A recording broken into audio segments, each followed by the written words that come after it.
Road rage. Aba, talagang matapang itong isang tao. Hindi naman sinasadya nung kabila. At siya po ay trineten. Diba? Trineten. Tama, Miss Annie, no? Opo, tinutukan pa. Ng baril. Okay. Sige po, attorney.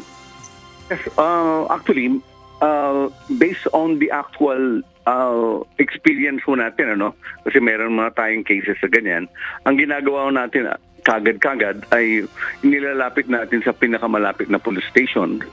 Yung nangyari na yan para at least makaiwas. On the part of the person, hindi naman ito legal. On the part of the person agrabyado, wag maging mahinaon kasi ba ipaputok yung baril.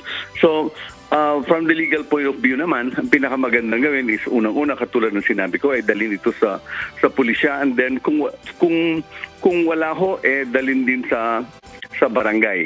At kung nandyan ho po, pwedeng outright huhulihin ho yan. Marami ho nangyayaring ganyan dito sa Pilipinas. Ang latest is, naalala nyo yung nagtatrabaho daw sa Supreme Court, no? Na na-dismiss yung dating nagkasa siya ng yung 45 o kaya yung 40 caliber or yung kanyang baril. So na-dismiss siya sa trabaho. He was a former police officer, and then he was working with one of the Supreme Court justices.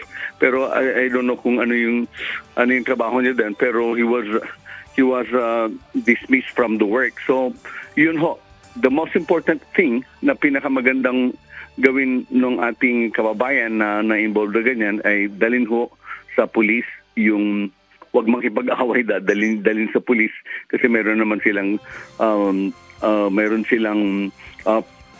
procedure kung papaano kasuhan yung taong gano'n.